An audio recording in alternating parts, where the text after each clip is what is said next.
नमस्ते। मेरे साथ अशोक वानखेड़े साहब हैं। हम लोग का बुध को शो होता था। अशोक, हम लोग कल उसको किसी मेरे घरेलू कुछ हम लोगों के थे, उस वजह से कल नहीं कर पाया। ट्रेवल भी बहुत ज्यादा कर रहे थे। अशोक भाई, एक चीज पहले ये बताइए, ये ट्रम्प को क्या हो गया है? कौन सा उससे उधार खा लिए हैं? उसको कौन सा चढ़ा दिए हैं? रोज देखिए मारता है, रोज मारता है। ये देखिए क्या हो गया है? रशिया बहाना है सर। ट्रेड एग्रीमेंट ये कारण है। ट्रेड एग्रीमेंट में वो लगातार एग्रीकल्चर और डेयरी प्रोडक्ट खोलने के लिए भारत पे दबाव डाल रहा है। सरकार एग्रीकल्चर और ट्रेड डेयरी के लिए मना कर रही है। सवाल ये है, सवाल पहले दिन से ही सरकार ने झुकता हुआ एटीट्यूड दिया। पहले दिन से ही आप उनकी बात मानते गए, अब वो मनवाता गया, अब वो नो पॉइंट ऑफ रिटर्न पे पहुंच गया है। अब वो कहता है कि जो मैं बोलूंगा वही होना चाहिए। जबकि बाकी कई ऐसे देश है कि जिन्होंने धीरे धीरे धीरे धीरे बिल्कुल छोटे देश, साउथ अफ्रीका जैसा देश, यूक्रेन जैसा देश, यूक्रेन ने भी तू मैं कर ली, लेकिन वो अपने देश की अस्मिता पे नहीं किया। लेकिन ये झुकते चले गए। आप हाईएस्ट टैक्स नेशन है। अरे भाई, डब्ल्यूटीओ के तहत हम टैक्सेस लगा रहे भाई। वर्ल्ड ऑर्डर ही है ना, डब्ल्यूटीओ भी तो कोई खुद का, भारत का तो कोई संगठन नहीं था। We were operating under WTO. अब तो डब्ल्यूटीओ को नहीं मानता, it is your funeral not our. लेकिन हम बोलने के लिए तैयार नहीं। उसने बोला तेल हमसे खरीदो, हमने बोला ठीक है खरीदेंगे, ये करो वो करो। अब वो रशिया का नाम ले रहा है। देखिए रशिया के साथ विसंगति कितनी। टोटल रशिया का जितना एनर्जी एक्सपोर्ट है, मतलब तेल, कोयला, गैस, क्रूड सब मिलके, उसमें भारत 13% लेता है उसका, और यूरोपियन यूनियन 23% लेता है। डबल है करीब करीब। अब यूरोपियन यूनियन G7, ये पूरे देश रशिया से तेल आज भी ले रहे हैं। चाइना रशिया से तेल ले रहा है, उनको कुछ नहीं। सबसे ज्यादा तेल ले रहा है यूरोपियन यूनियन 23%। उन पे आपने टैक्स लगाया 15% टेरिफ। चाइना पे लगाया आपने 30%। चाइना ले रहा है करीब करीब 20% तेल, और 13% टोटल रशिया के एक्सपोर्ट्स का भारत ले रहा है। भारत पे 50%। जो सबसे कम ले रहा है उस पर सबसे ज्यादा टैक्स, जो सबसे ज्यादा ले रहा है उस पर सबसे कम टैक्स, और आप रशिया का नाम रोना रो रहे हो। दूसरी बात है, आज नरेंद्र मोदी जी को इस बात का एहसास होता होगा आनंद जी, कि अड़ियलपना किसको कहते हैं या बदतमीजी किसको कहते हैं। नरेंद्र मोदी जी कहते थे जब रुपए की कीमत नीचे गिरती है तो देश की प्रतिष्ठा गिरती है। आज जब नरेंद्र मोदी जी को कोई पूछता है कि भाई रुपए की कीमत कितने नीचे आ गई, देश की प्रतिष्ठा गिर रही है, तो ये उसका जवाब ही नहीं देते, वो सवाल ही नहीं सुनते। उसी उसी ट्रैक पे आज ट्रंप गए हैं। ट्रंप को एक सवाल पूछा एक पत्रकार ने कि when so many countries are importing oil from Russia, why you are single out India. उसने उस सवाल का जवाब क्या दिया? India, I am going to put more taxes on them now. ये तो कुछ भी नहीं, 50 नहीं, मैं और ज्यादा करूंगा। 25 से 50 किया और 50 के ऊपर और बोल रहा है कि मैं करूंगा। कल उसका स्टेटमेंट है, कल रात का, कि मोर टैक्सेस विल बी रिवेट। आज तक मैंने कभी नहीं देखा कोई एक राष्ट्रपति दूसरे देश में इन्वेस्ट करने वालों को बोलता है वहां मत करो। सब कहते हैं कि मेरे यहां करो, मैं ये दूंगा, लेकिन उसके यहां मत करो ऐसा कोई नहीं कहता। ये पहली बार मेरे तो कम से कम पत्रकारिता के इतिहास में मैंने सुना। इसने एप्पल के सीईओ को कहा कि भारत में क्यों इन्वेस्ट करते हो, और उसका रिपल्केशन क्या हुआ? एप्पल ने $600 बिलियन का इन्वेस्टमेंट अमेरिका में अनाउंस किया। हमारे यहां 50% का यदि टैक्स लगेगा तो मुझे बताइए, हमारे यहाँ के सारे जो प्रोडक्शन वाली कंपनियां हैं, जो विदेशी कंपनियां, जो मल्टीनेशनल्स है हमारे यहाँ, वो अपना बेस वियतनाम पे शिफ्ट करेंगे 19% पे, वो कंबोडिया पे शिफ्ट करेंगे 19% पे। तो आज आपको याद आ रहा है, मतलब सरकार कितना झूठ और मूर्ख बनाती है जनता को। हमारे पेट्रोलियम मंत्री बोलते हैं पुरी साहब कि भाई तेल कैसा खरीदना है हम तय करेंगे, तेल की कीमतें क्या है, क्वालिटी कैसी है, लॉजिस्टिक कितना पड़ता है, इस हिसाब से हम तेल खरीदेंगे। बिल्कुल मुझे अच्छा लगा, बिल्कुल ऐसा ही होना चाहिए। मेरे को खरीदना है, मैं मेरे हिसाब से करूंगा, जो मुझे सस्ता पड़ता है वो लूंगा मैं, जो मेरे काम का होगा सस्ता पड़ता है। फिर आपने क्या किया, रशिया से तेल इंपोर्ट कम कर दिया और अमेरिका से दुगना कर दिया। अमेरिका से तेल इंपोर्ट करने में या अमेरिका से क्रूड लाने में हमें लॉजिस्टिक का 40% खर्चा एक्स्ट्रा है। इतने दूर से तेल आएगा तो महंगा आएगा। तो भारत सरकार अमेरिका से तेल किस कंडीशन में खरीद रही है, क्यों खरीद रही है? जब दूर पड़ता है, लॉजिस्टिक के खर्चे 40% एक्स्ट्रा है, तो खरीद क्यों रही है? हमने सिर्फ नरेंद्र मोदी जी ने अपने जिद के चलते भारत को ना घर का ना घाट का बना दिया है। हम नॉन अलाइनमेंट नेशन थे, और जब कोई हम पे आतंकी हमला करता, हम पे एग्रेशन करता, तो हमारे साथ लोग खड़े थे, उसमें रशिया हुआ करता था।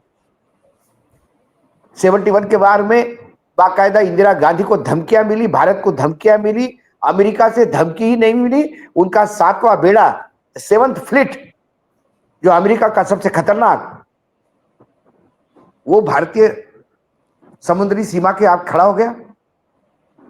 लेकिन फिर रशिया ने कहा कि हमारी पनडुब्बियां भी वहीं खड़ी है, याद रहे, आगे आने का 3 बार सोचे। आज भारत के साथ कौन खड़ा है? जो ट्रेडिशनल रशिया आपका दोस्त था, आपने उससे, अमेरिका से दोस्ती के चक्कर में आपने उसको ठुकरा दिया। चीन आपका दुश्मन है, पाकिस्तान आपका दुश्मन है। चीन और पाकिस्तान के साथ सारे लोग खड़े हैं, हमारे साथ कोई खड़ा नहीं है।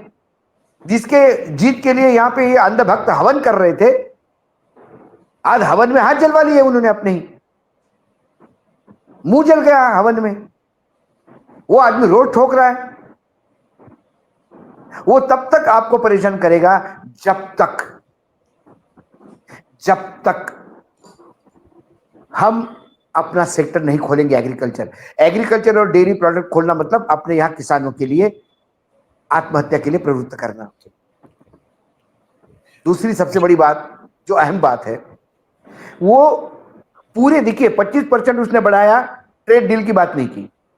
50% किया, ट्रेड डील की बात नहीं की।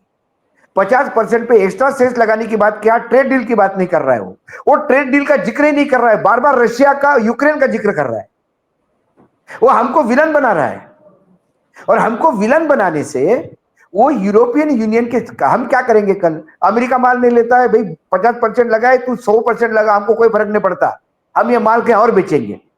आप कहीं और बेचने जाओगे, यूरोपियन यूनियन उसके साथ खड़ी है, वो बोलेगा नहीं, रशिया से तेल खरीद रहे, हम आपको नहीं करते। जो लोग रशिया से तेल खुद खरीद रहे हैं, वो भी हमको कहेंगे कि आप खरीद रहे हैं, अमेरिका मना कर रहा है, हम आप पे सैंक्शन लगाएंगे। ऐसा कौन सा देश है जो अमेरिका के खिलाफ खड़ा होकर बोलेगा नहीं, हम तुम्हारे साथ हैं? जो लोग बोलने वाले थे, उनसे हमने पहले दुश्मनी ले ली। मुझे समझ में नहीं आता। जी अशोक भाई, मैं इसी से, क्योंकि इससे रिलेटेड सारी चीजें हैं। देखिए, एक बहुत अहम चीज आई जिसको ऐसे ही कहा गया, नहीं नहीं ये कोई नहीं है, ये रिक्वायरमेंट है। अडानी जी ने APSEZ, जो उनका Adani port special economic zone है, उससे इस्तीफा दिया है एग्जीक्यूटिव चेयरमैन के पद से। अब कहा यह जा रहा है कि वो तो कंपनी लॉ की रिक्वायरमेंट थी नहीं, तो एकदम से क्या इनको सुबह सपना आया कि ये कंपनी लॉ एकदम सुबह सुबह चेंज हुआ?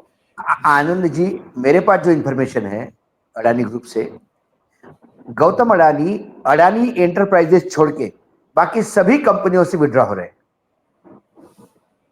और ये सिर्फ कंपनी को बचाने के लिए है, क्योंकि वो भी समझ गया कि अमेरिका एक दिन उनको उठाए बगैर नहीं रहेगा, और भारत सरकार जब गले में आ जाएगी तो इनका बलि भी दे देंगे, इनको हैंडओवर कर देंगे अमेरिका के। ये अब वो समझ में आ गया, तो कंपनियों के काम नहीं रुके, इसलिए वो विड्रॉ हो रहे हैं, सिर्फ अडानी एंटरप्राइजेस पे वो बने रहेंगे। ये खबर मुझे उन्हीं के मित्रों द्वारा, मैंने बोला क्या हो गया भाई ऐसा? तो उन्होंने कहा कि नहीं, सभी कंपनियों से विड्रॉ हो रहे, बस अब एक कंपनी अडानी एंटरप्राइजेस में रहेगी। जी जी, उन्होंने भी खतरा भाप लिया है। कुल मिलाकर आज हम ये कहते हैं, अच्छा देखिए, एक बात हम भी कहते हैं कि यदि हमारा माल कहीं और नहीं बिकेगा, देखिए चाइना से हम माल खरीद रहे हैं, चाइना को डॉलर दे रहे हैं, या यूरो दे रहे हैं।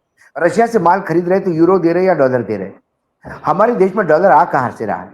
हमारे देश में डॉलर आ रहा है अमेरिका को जो माल बेच रहे हैं वहां से, जो यूरोपियन यूनियन को बेच रहे हैं वहां से, बाकी सारे देशों से।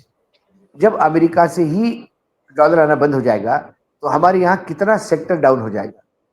यदि कपड़े का सेक्टर डाउन हो जाएगा, हीरो का सेक्टर डाउन हो जाएगा, आपका इंजीनियरिंग का सेक्टर डाउन हो जाएगा, फार्मा में बहुत जल्दी चोट लगेगी। यदि इस इंडस्ट्री का आउटपुट डाउन हो जाता है तो फिर यहाँ पे बेरोजगारी बढ़ेगी। हमको अमेरिका ने बड़ा सिस्टमैटिक प्लान में घेर लिया है। होता क्या है आनंद जी, जो लोग राजनीति में पके पकाए रहते हैं, जिनको एक विजन होता है देश के लिए, वो व्यक्तिगत दोस्ती अलग रखते हैं और देश के लिए बात अलग होती है। देखिए, इस मामले में मैं ट्रंप को सैल्यूट करता हूं। वो बोलता है कि Modi is my friend, but let's make America great again. उसके लिए मुझे मेरी दोस्ती की भी कीमत देनी होगी तो मैं दे दूंगा।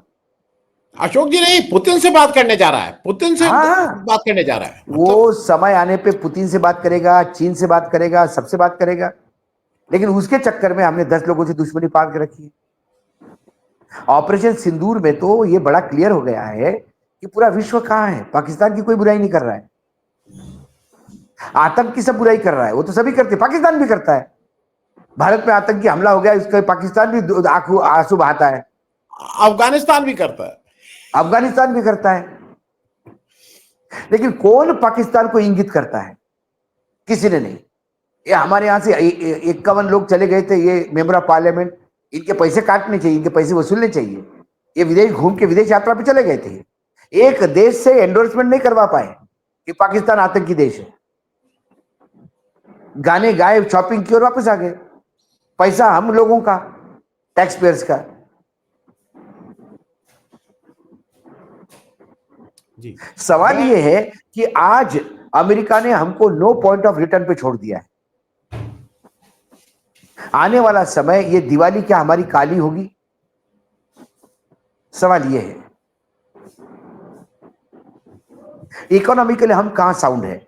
200 लाख करोड़ के ऊपर का कर्जा है, 81 करोड़ लोग 5 किलो अनाज पे जिंदा है।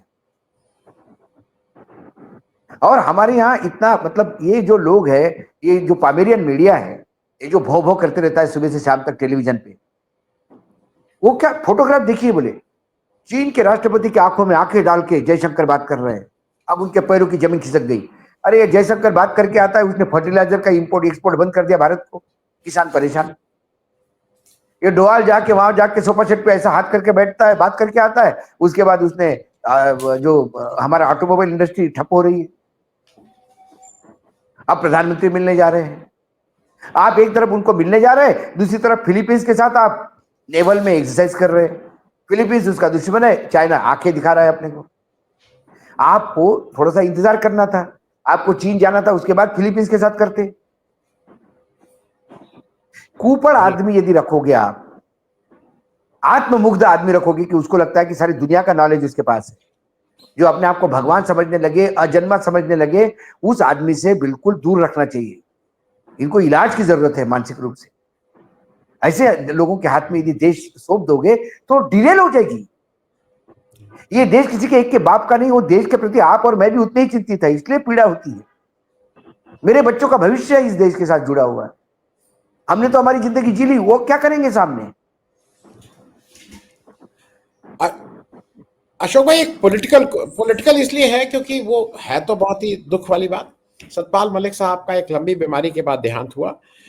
हाल के दिनों में वो जो एक जाट लीडरशिप की बात है, जिसमें धनखड़ जी को हटाया गया, फिर इनका देहांत हो गया। लेकिन मलिक साहब 5 राज्यों के गवर्नर रहे थे, बीजेपी ने बनाया था। उनके जब देहांत हुआ है तो स्टेट ऑनर तो छोड़िए, उनके घर तक कोई नहीं गया।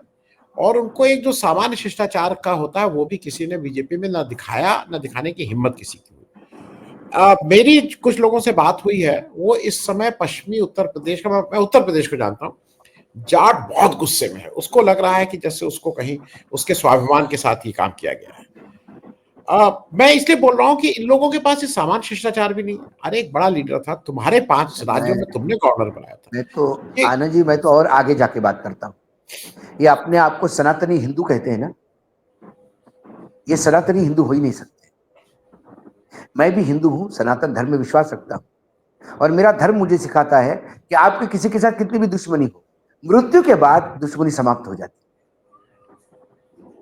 हम खुद कहते कि अरे अब उनका स्वर्गवास हो जाए, छोड़ किसी, अब उनके यहाँ मतलब घोर दुश्मन भी दूसरे के अंत यात्रा में जाते हैं। ये समाज है अपना भाई। जिस औरंगजेब को छत्रपति शिवाजी महाराज ने 24 घंटे जिसकी नींद हराम की, छत्रपति शिवाजी महाराज का जब देहासन हुआ, जब उनका स्वर्गवास हुआ, और जब एक खबर दरबार में पहुंचाई गई औरंगजेब को, तो औरंगजेब ने दरबार वहीं समाप्त कर दिया और नमाज अदा करके बोला, अपने खुदा से प्रार्थना करते हुए कि इसको जन्नत नसीब कर, मैं खुशकिस्मत था कि मुझे शिवा जैसा दुश्मन मिला, पाक नेक साफ। औरंगजेब भी दुआ करता है अपने शत्रु के मरने की, जो हिंदुत्व का सबसे बड़ा आइकॉन माना जाता है आज। क्या किया था भाई उसने? किसानों के लिए लड़ा था, गरीबों के लिए लड़ा था, देश के सैन्य के लिए उसने सवाल खड़े करे थे। उसके ऊपर आपने जिस आदमी के पूरा जीवन भर, जितने सिर्फ चौधरी चरण सिंह को अपना गुरु पिता सब कुछ मानकर काम किया हो, 2 कमरे के घर में रहता हो, उसके यहाँ आपने रेड करी। अरे उसको रिश्वती करनी होती तो फिर अनिल अंबानी के कंपनी को, इंश्योरेंस वाले को लोचाई क्यों करता, वो एक्सपोजर क्यों करता?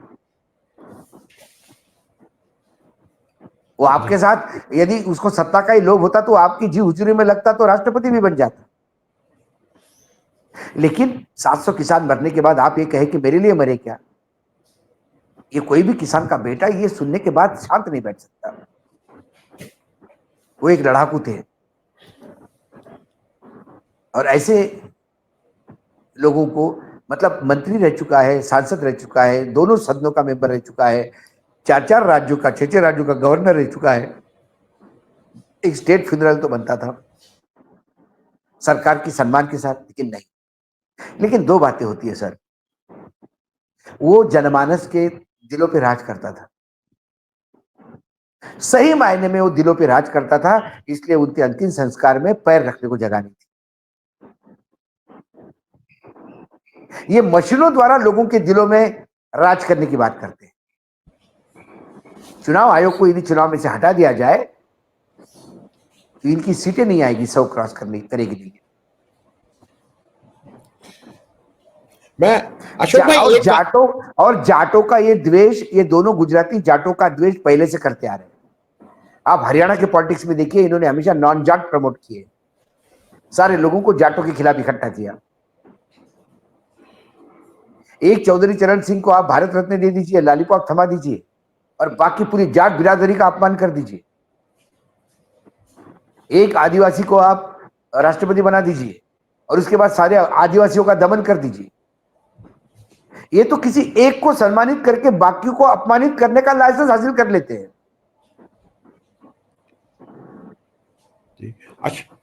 अशोक भाई, एक इसलिए क्योंकि वो उसका सबसे अच्छा, मैं 1-2 प्रश्न ऐसे रखता हूं जो मुझे लगता है कि उसको आप ही सबसे ठीक से टैकल करेंगे। 2 प्रश्न एक साथ ही कर ले रहा हूं। मालेगांव के अदालत के हिसाब से मालेगांव टाइप कोई चीज हुई ही नहीं, वो प्रूव ही नहीं हो पाया, कुछ अजीब तरह का, सबको छोड़ दिया। और मैं साथ में एक प्रश्न और जोड़ दे रहा हूं, क्योंकि मुशर्रफ जी का मैंने बात की थी इन सबसे, क्या इस देश में शहीद करकरे को न्याय कभी मिल पाएगा कि नहीं मिल पाएगा? दोनों चीजें एक दूसरे से रिलेटेड है, इसलिए मैं बोल रहा हूं। सवाल ये है कि करकरे थे भी कि नहीं थे, ये सवाल है। करकरे एग्जिस्ट ही करते थे कि नहीं? क्योंकि मालेगांव में तो ब्लास्ट ही नहीं हुआ, लोग खड़े थे, पता नहीं कहां से कुछ चीज आके लगी, उनको मर गए। जिस मोटरसाइकिल पे ब्लास्ट हुआ, उस मोटरसाइकिल का चेसिस नंबर नहीं एनआईए दे पाई, डूब मरना चाहिए एनआईए को। वो टेलीफोन का रिकॉर्ड नहीं निकाल पाई, डूब मरना चाहिए। और मैं आज दर्शकों के सामने रिकॉर्ड पे लाता हूं, ये बरी किए गए क्योंकि सबूत के अभाव में बरी किए गए। उन्होंने कहा कि एनआईए ने कोई वैज्ञानिक तरीके से सबूत इकट्ठा नहीं किए, केस बहुत कमजोर बताया। जिस मोटरसाइकिल में ब्लास्ट हुआ उस मोटरसाइकिल का चेसिस नंबर नहीं दे पाए। इतना लचर केस आपने प्रेजेंट किया क्योंकि आपको सबको बरी करवाना था। दो तरीके से बरी होते हैं, एक होता है कि पूरी केस में ये निर्दोष पाए गए, इसको बरी किया जाता है। एक होता है बेनिफिट ऑफ डाउट पे बरी होता है, और एक होता है कि सबूतों के अभाव में आपको बरी किया जाता है। ये सबूतों के अभाव में बरी किए गए लोग हैं। कर्नल पुरोहित ने कहा कि मैं भैया इंटेलिजेंस यूनिट में काम कर रहा था, इसलिए अभिनव भारत में काम कर रहा था और चंदा ले रहा था, वो मेरा काम था। तो मेरे के खिलाफ केस करने के पहले आपको सरकार से अनुमति लेनी चाहिए। कोर्ट ने कहा कि भाई आप एक आर्मी के ऑफिसर थे, आर्मी के किसी भी कमांडिंग ऑफिसर ने जो जो कोर्ट में आए किसी ने भी आपका समर्थन नहीं किया। आप वो काम कर रहे थे जो आपके वर्क प्रोफाइल में नहीं था। आप आर्मी के कर्नल थे, आपको किसी एनजीओ में रह के चंदा इकट्ठा करना ये आपका प्रोफाइल ही नहीं है, और आपके केस उस काम के लिए चलाया जा रहा है जो आप कर रहे थे और जो आपके आर्मी के प्रोफाइल में नहीं था। तो आपकी परमिशन किस बात की? ये सारी चीजें उस निर्णय में अंकित है। देखिए नेता कितने झूठ बोलते हैं। हमारे महाराष्ट्र के देवेंद्र फडणवीस मुख्यमंत्री निर्लज्जता से झूठ बोले। उन्हें कहा कि ये कांग्रेस का षड्यंत्र था हिंदुत्व को बदनाम करने के लिए, और जज साहब ने, न्यायाधीश ने सबूतों के साथ ये साबित कर दिया है, जबकि न्यायाधीश ने कहा सबूत के अभाव में मेरे को छोड़ना पड़ रहा है। ये दो बातें हैं, लेकिन मैं दो पैरेलल केसेस साथ में लेके चलता हूं। मालेगांव के एक सप्ताह पहले बॉम्बे में जो चेन ब्लास्ट हुए थे लोकल्स में, उसमें काफी लोग मारे गए थे। उसमें भी 12 लोगों को बरी किया गया हाईकोर्ट द्वारा।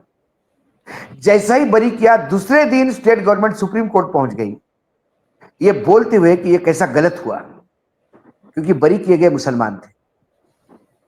और यहां एनआईए के कोर्ट के बाद स्टेट गवर्नमेंट कोई अपील करने नहीं जा रही क्योंकि छूटने वाले हिंदू थे। और फिर बात होती है सबका साथ सबका विकास। फिर संघ कहता है कि इस देश में मुसलमानों का डीएनए भारतीय है। संघ कहता है कि इस देश में मुसलमानों की भी जरूरत है। बोलते एक है, करते एक है। इसीलिए बॉम्ब ब्लास्ट हुआ ही नहीं मालेगांव में। लोग खड़े थे, पता नहीं कहां से चीजें आके शरीर में लग गई और मर गए। इसके लिए नया इन्वेस्टिगेशन चालू। अशोक भाई, मैं खत्म करूं उससे पहले एक आपसे इसलिए प्रश्न पूछना वो जरूरी है। जैसे मालेगांव ब्लास्ट नहीं हुआ, वैसे ही बाबरी मस्जिद गिरी ही नहीं। वो 35 साल तक मुकदमा चला और किसी ने कुछ किया ही नहीं था। तो यहाँ तो बाबरी मस्जिद गिरी ही नहीं। मालूम नहीं कैसे अपने आप को कहीं नीचे कुछ नहीं पता नहीं क्या, भूकंप भी नहीं हुआ, नहीं आंधी भी नहीं, हवा आने का नहीं, हवा नहीं, बरसात नहीं, मस्जिद खड़ी थी, लुढ़क गई। बोले मैं लुढ़कू, लुढ़क जा, लुढ़क गई। तो मैं इसलिए इस पे आखिरी टिप्पणी इसलिए करना आवश्यक है कि मुझे ऐसा लगता है कि हम सब लोगों को एक ऐसा देश में ट्रेंड चल रहा है, इसमें बोलना आवश्यक है। कई लोग, ये सुप्रीम कोर्ट के एक दीपांकर दत्ता जी है, जज साहब, वो कितनी अजीबो गरीब बातें कर रहे हैं। मतलब इस देश का लीडर ऑपोजिशन की जिम्मेदारी क्या होगी, प्राथमिकताएं क्या होंगी, अब ये वो बताएंगे। वो सर्टिफिकेट बांटेंगे कि सच्चा भारतीय कौन है। देखिए दीपांकर दत्ता जी का एक दूसरा केस है। उसके पहले जब राहुल गांधी ने महाराष्ट्र में यात्रा के दौरान ये बात कही थी कि सावरकर माफी वीर है, तो उन्होंने कहा कि महाराष्ट्र में सावरकर पूजे जाते हैं, आपको ऐसा बोलना नहीं चाहिए था। महाराष्ट्र में तो गोडसे भी पूजे जाते हैं। इसी सांसद में एक सांसद ने कहा था कि गोडसे उसका रोल मॉडल है। पूना में गोडसे की अस्थियां आज भी उनके घर पे रखी हुई है। वहां जाके श्रद्धांजलि और आदरांजलि देने वाले और जयंती मनाने वाले भी लोग इस भारत में हैं। तो क्या गोडसे के बारे में भी नहीं बात करें? इस देश में तो रावण भी पूजा जाता है। कई गांव हैं जहां रावण की पूजा होती है, तो रावण को भी कुछ नहीं कहें। सवाल सब्जेक्ट मैटर पे होता है। न्यायाधीश सब्जेक्ट मैटर पे बात करता है। रावण में क्या गुण नहीं थे? शिव जी का सबसे बड़ा भक्त था, रावण से ज्ञाता कोई नहीं था, ये स्वयं राम कहते हैं, रावण के मृत्यु शैया पे अपने भाई को कहते हैं कि जा से ज्ञान ले, इससे बड़ा ज्ञानी होगा नहीं पृथ्वी पर। क्या नहीं था रावण के पास? शक्ति थी, ज्ञान था, भक्ति थी। क्या नहीं था? अहंकार था। तो एक अहंकार के लिए आप रावण को जलाते हैं हर साल, तो रावण के बारे में भी बोलना नहीं चाहिए। दीपांकर दत्त जी की बात मैं सुनूं तो भाई, सावरकर यदि पूजे जाते हैं कुछ लोगों द्वारा, तो सावरकर कुछ लोगों द्वारा गलत भी साबित किए जाते हैं। ये एक्सप्रेशन है। सावरकर ने माफी मांगी, सवाल उस पे होना था, सावरकर ने माफी मांगी। ये एक झूठ बोलने के लिए राहुल गांधी को फांसी दे दो, साबित तो करो कि राहुल गांधी झूठ बोले। डर यह है कि राहुल गांधी ने साबित कर दिया तो सावरकर की मट्टी पीड़ित हो जाएगी, इसलिए ये ऐसा ज्ञान देना शुरू कर दिया इन्होंने। अब न्यायपालिका से कोई उम्मीद नहीं सर, मैं ये रिकॉर्ड पे कह रहा हूं, क्योंकि महाराष्ट्र में अभी एक हाईकोर्ट में जज नियुक्त हुई है, आरती साठे। वो भाजपा की 2022-23 में प्रवक्ता थी। भाजपा की प्रवक्ता यदि हाईकोर्ट की जज बन जाए तो न्यायदान क्या होगा, ये आप समझ सकते हैं। अब न्यायपालिका राजनीतिक आखाड़े हो जाएंगे। मुझे याद है सर्वोच्च न्यायालय के मुख्य न्यायाधीश भूषण गवई के सामने जब राहुल गांधी का केस आया, तब तो मुख्य न्यायाधीश नहीं थे। तब उन्होंने कहा कि मेरे पिता कांग्रेस से सांसद रहे हैं और कांग्रेस पार्टी से जुड़े थे, इसलिए मैं इस केस से हटना चाहता हूं। लेकिन जो विरोधी जो सरकार की तरफ से जो लड़ रहे थे केस, उन्होंने कहा कि नहीं, न्यायाधीशों पे हमारा पूरा विश्वास है, इसलिए हम आपके नियत पे कभी खोट नहीं करेंगे। क्या आरती साठे आने वाले हर केस में ऐसी कहेगी? मैं भाजपा की प्रवक्ता रह चुकी हूं, ये केस में मैं रहूं कि नहीं रहूं, बताए मुझे। क्या जा रहा है ये? और यदि भाजपा की प्रवक्ता हाईकोर्ट में जज बनती है तो उसका पाप सर्वोच्च न्यायालय के कॉलेजियम का भी है, जिसमें स्वयं भूषण गवई है। भूषण गवई इतनी ट्रांसपेरेंसी दिखा सकते हैं, लेकिन अपॉइंटमेंट में फिर बीजेपी के प्रवक्ता को कैसे मुख्य न्यायाधीश, मुझे उच्च न्यायालय के न्यायाधीश नियुक्त करते हैं, ये एक सवाल है। क्या हो गया फिर उनको? अशोक भाई, माखौल तो ये बन गया है, इस देश में सुप्रीम कोर्ट इस देश के संविधान के लिए है, बिहार के एसआईआर के लिए उनके पास टाइम नहीं है। मतलब हम अभी सुनेंगे, कभी सुनेंगे, तभी सुनेंगे। अरे भाई, मैंने क्या कहा, न्याय देना और न्याय होना, इसमें दो अलग अलग बात है। और उदाहरण के तौर पे इलेक्टोरल बॉन्ड का सत्य लोगों के सामने लाकर सर्वोच्च न्यायालय ने न्याय दिया, न्यायदान का काम किया, लेकिन न्याय हुआ क्या? क्योंकि उस इलेक्टोरल बॉन्ड के नाम से जिन लोगों ने भ्रष्टाचार किया, व्यभिचार किया, जो भी किया, कुराचार किया, उन पे एक्शन हुई क्या? नहीं। सर्वोच्च न्यायालय ने बोला वो नहीं कर सकते हम, तो न्याय दिया लेकिन न्याय हुआ नहीं। क्या है, अब नेतागिरी और हेडलाइन और टालियां और ब्रेकिंग न्यूज बनने की आदत हमारे न्यायपालिका को भी लग गई। इतने बेहतरीन स्ट्रक्चर देते हैं कि लोगों को लगता है कि बस अब न्यायदान हो जाएगा, और जब ऑपरेटिव जजमेंट आता है तो जो उन्होंने सुबह से शाम तक बोला उसका 1% भी झलकता नहीं। ये हम एक बार नहीं 10 बार देख चुके हैं। और चंद्रचूड़ ने जो तो ऐसा घुमाया, हमको ऐसा घुमाया, और टालियां भी हमसे बटोरी और किसी को नाराज भी नहीं किया। जी जी, अभी तो बहुत लोग ज्ञानी बन गए हैं। हम ऐसे कहते थे, एक आदमी भी ऐसा नहीं था, हम सबको लगता था कि चंद्रचूड़ आ गए, मतलब क्या देखिए देश की। अशोक भाई, बहुत बहुत धन्यवाद। Thank you so much Ashok भाई। धन्यवाद।